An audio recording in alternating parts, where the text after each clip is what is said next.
The Firefighter of the Year award is given annually to the one individual who best exemplifies the characteristics of a firefighter and who has an outstanding record of service within our department. We look for a candidate that is a true professional, the person who is involved in all the right activities for all the right reasons. This is not only an award of heroism, it is meant to honor an individual who has given selflessly of him or herself to the department and others. We look for an individual that performs his or her fire service duties in a manner that exemplifies the competency that all firefighters should strive to achieve, and which reflects the highest standard of the fire service. This person regularly demonstrates the ability to lead and follow, depending upon the circumstances. This year's Firefighter of the Year, driver engineer Matt Stubner, exemplifies all of the above. When you ask his coworkers about Matt, they have good things to say. Matt's a good firefighter, driver, engineer. He's an excellent coworker, someone to have around. You know, he'll always have your back. He's a good cook. Actually, him and I share the cooking duties here at the station. He's a great family man. He's great with his kids. And he's one of those big guys that you think you'd be intimidated by him because of his size, but he's actual sensitive, gentle giant. Great person to work with and have your back. Oh, Matt's a gentle giant, very sensitive and caring individual. I have the pleasure of knowing him since before he got on the job, and he used to come around the station when I used to work with his dad. Matt's, I'd say, a very smart and detail-oriented individual that really enjoys his job and loves people. This is like our second home, and I consider Matt really a guy I can count on and lean on, but also get an honest opinion from. Well, I was born and raised in Southfield, grew up here, and my father was on the Southfield Fire Department, and that's something that was a big influence on me. And I got used to the lifestyle of a firefighter early on. I saw him do it, and of course every kid wants to be like their dad, and I used to talk to him about it when he would come home from work. I'd say, "Did you have any runs, any fires? What happened yesterday?" And he would tell me stories, and it was pretty cool. And then I just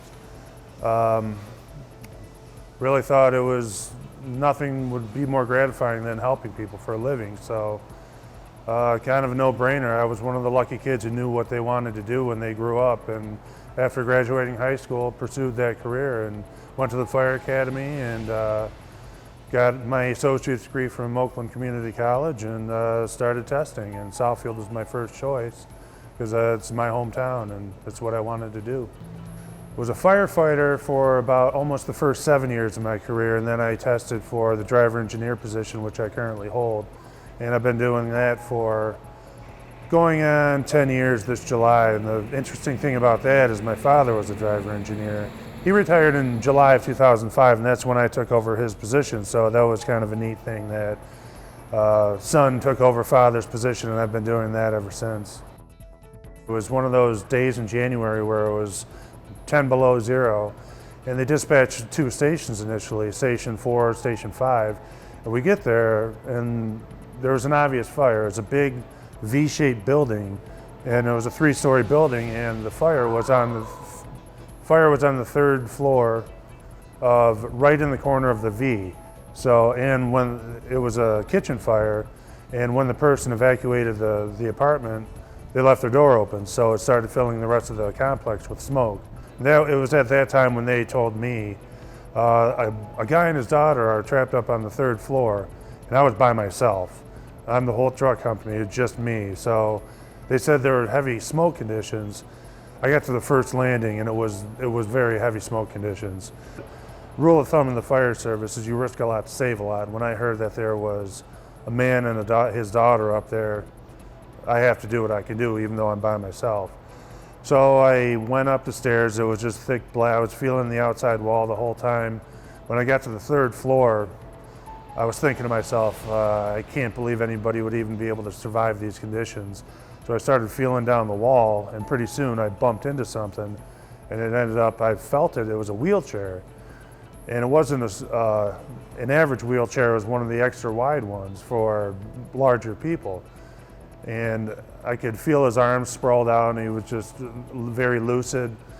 So I didn't know what am I supposed to do by myself, lower him down one step at a time. So I just I said, okay, I'm going. I radioed to my command what I had. I said, I found positive surge priority traffic. I found somebody. I need help, send more people over here. And I just folded his arms in on him and said, hang on, buddy, we're going for a ride. And I surfed down those stairs. I used my body as a brake, and I just went down the stairs. I don't even remember my feet touching the stairs. We just started going down, and by the time I got to the bottom of the stairs, there were a couple of paramedics awaiting. And after getting him out and getting him into the fresh air, I could see his eyes were wide open, and he was sweating, and he had thick black mucus and everything coming out of his nose and mouth. And the paramedics were there. I handed it off to them, and they did a great job taking care of him from there. We had 3 guys from Engine 3, I believe, Engine 3, Life 3. They went up, and I told them what I found. They went up, felt the same wall, and they found the daughter. And the daughter was a large individual too. And they didn't have the luxury of having a wheelchair, so they took turns grabbing whatever they could and getting her down. That's just a situation where you have to do it by any means necessary, and they got her down too. And as it turns out, both that guy and the daughter, they were taken to, I don't remember the facility they were taken to, but it turns out they made a full recovery. Both of them lived, and after a moderate stint in the hospital, they both survived. They're still alive today, and it makes you feel pretty good. I think that's more of an award it's very humbling. I think it's really cool, and I'm honored to get it, but I think it's more of an award for my coworkers, my wife and kids, and my parents, and my sister came in from out of town to be there, and it was a really humbling experience. And you know, we don't do this for any awards or anything. We just do it because we want to. And awards are nice, but nothing can replace the feeling of saving somebody's life like that.